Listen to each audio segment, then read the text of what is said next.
Hello বন্ধুরা, তোমাদের সবাইকে ওয়েলকাম জানাচ্ছি। এই দেখো আজকে আমি কী রান্না করেছি। দেখো গরম গরম ভাত করেছি,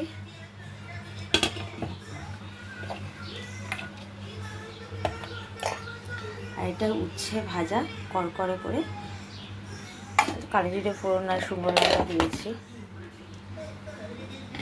এটা ডাল, টক ডাল, একটু ঝিঙে আলুর ঝোল করা হয়েছে, আর একটু টক ডাল।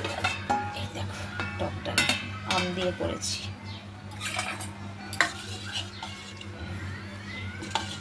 আর এই গরম পড়েছে, আমাদের প্রায় টক ডাল হবে আম দিয়ে, এই খাওয়া হয়ে যায়। আর একটু আলু ভাতে মেখেছি, আর এই পাঁপড় ভাজা প্লাস্টিকে মুড়ে রেখেছি, পরে কৌটোয় রাখবো, করকরে থাকবে ওই জন্য।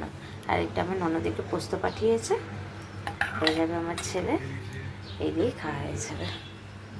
তোমরা ভালো থেকো, আমার পাশে থেকো। আমার এই ভিডিওগুলো কেমন লাগছে তোমাদের আমাকে অবশ্যই তোমরা কমেন্ট করে জানিও। টাটা।